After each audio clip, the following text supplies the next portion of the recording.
Second equation drive.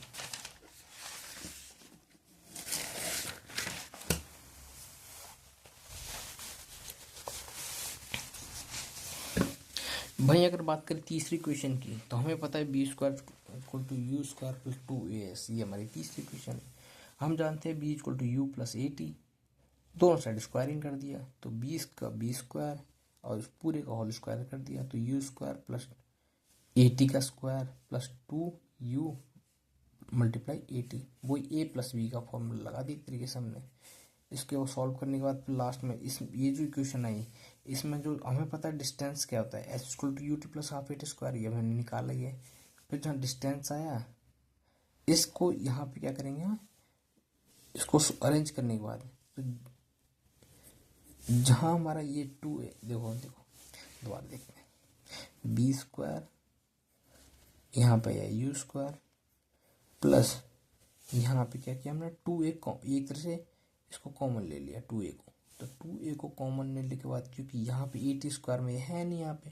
2a को बाहर लिया तो ए टी स्क्वायर बाई 2 बचा, और यहाँ पे क्योंकि a को मैंने बाहर ले लिया 2a को तो u मल्टीप्लाई टी बचा यू टी। ठीक है, अब ये तो क्या है U T plus half A T square, ये तो क्या है, ये पूरा तो क्या है डिस्टेंस है एस, तो ये क्या हो गया, देखो भाई हमारा B square equal to you square plus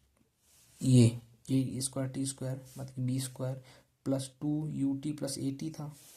तो हमारा इक्वेशन क्या आ गई एक तरीके से B square equal to you square plus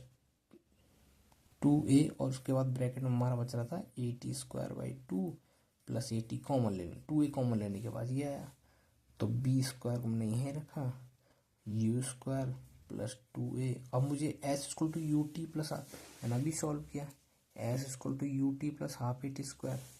तो u T plus half A T square ये तो क्या है डिस्टेंस है, तो v square equal to you square plus 2s, ये मेरा आ गया तीसरी इक्वेशन। ठीक है,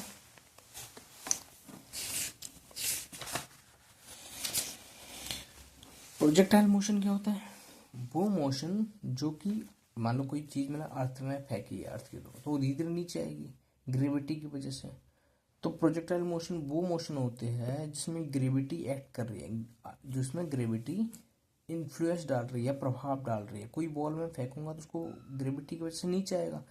मान लो कोई चीज़ मैंने फेंकी ऐसे फेंकी तो वो धीरे धीरे धीरे वो नीचे आती जाएगी। क्यों आ रही है, क्योंकि अर्थ की ग्रेविटी उसे खींच रही है, तो वो कुछ पाथ बनाएगी, कुछ रास्ता ट्रेवल करेगी, कुछ ऐसे शेप बनेगी, उस शेप को बोलते हैं प्रोजेक्टाइल, प्रोजेक्शन तरीके से प्रोजेक्टाइल मोशन हो गया वो, उसको ड्रॉ करेंगे। तो अर्थ की ग्रेविटी की इन्फ्लुएंस से जो मोशन हो रहा है या ग्रेविटी की वजह से जो मोशन हो रहा है, जिस मोशन में ग्रेविटी एक्ट कर रही है उसी मोशन को बोलते हैं प्रोजेक्टाइल मोशन। ठीक है, तो देखो ये जो मैक्सिमम हाइट आती है हमारी, जो मैक्सिमम दूरी है, मान लो इस ऑब्जेक्ट को मैंने कोई चीज बॉल फेंकी तो ये मैक्सिमम जो हाइट आई उसे ये जो मैक्सिमम दूरी है इसे बोलते हैं रेंज। क्या हुई हमारी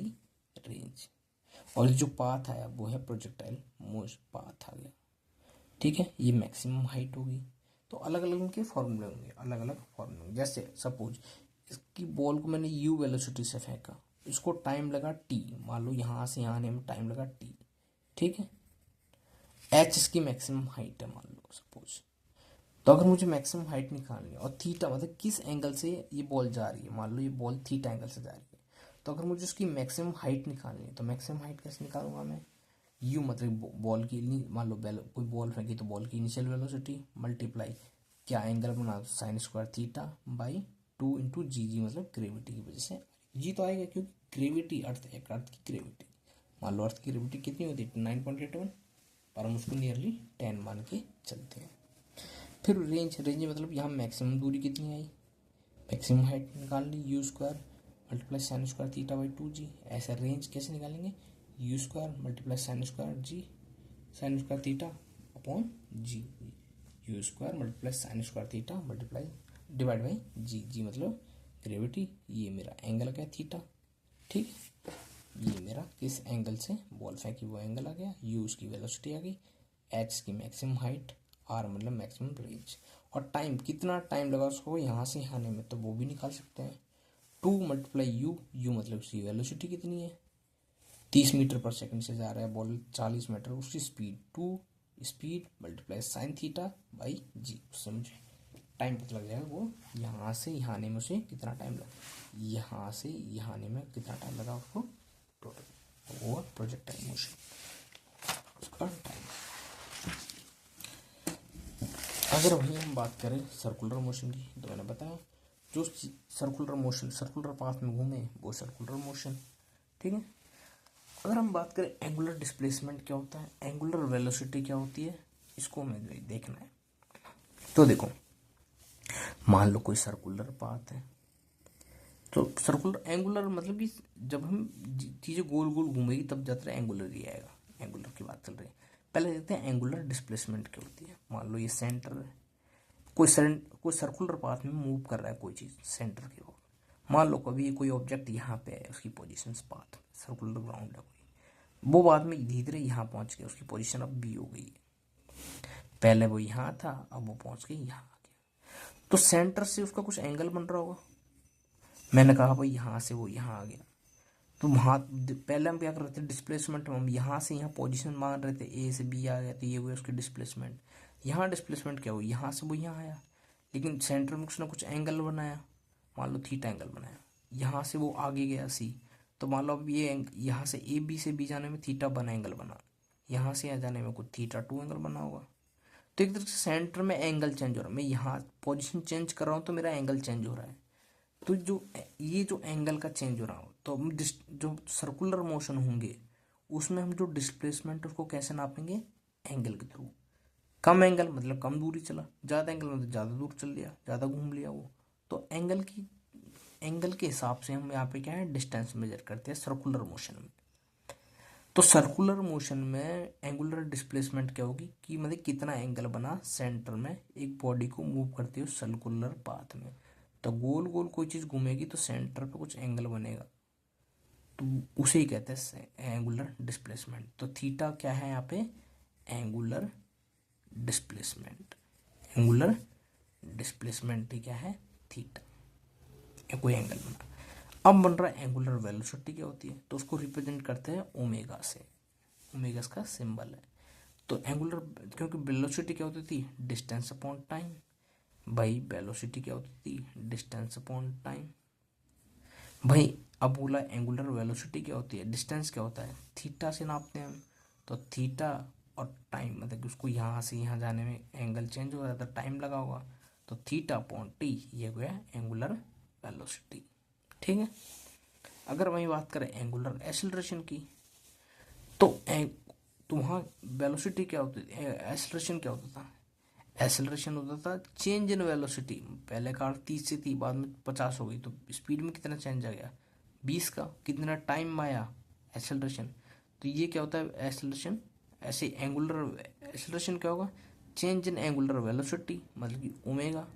मतलब एक्सेलरेशन क्या होता है change in velocity upon change in time, तो एंगुलर एक्सेलरेशन मतलब कि अल्फा क्या होगा, angular change in angular velocity omega upon change in time, तो एंगुलर वेलोसिटी अपॉन टाइम मतलब कितना एंगल में चेंज हुआ पर यूनिट टाइम से बोलते थे एंगुलर वेलोसिटी। तो दो एंगुलर वेलोसिटी में मान लो ओमेगा वन पहली angular velocity, omega two final angular velocity, उनमें चेंज हुआ कितने टाइम में, उसे कहते हैं एंगुलर एक्सेलरेशन, ठीक है। तो एक तरह से एंगुलर डिस्प्लेसमेंट की बात करूँ तो किस में आएगा, थीटा आएगा, थीटा एक तरह से थीटा वो एंगुलर डिस्प्लेसमेंट, ठीक है। भाई अगर वेलोसिटी की बात करूँ तो थीटा अपॉन टाइम मतलब कि रेडियन पर सेकंड कह दूँ, ठीक है, तो एंगल को क्यों नापते हैं रेडियन में, तो रेडियन और टाइम सेकंड, तो रेडियन पर सेकंड क्या हुई एंगुलर वेलोसिटी,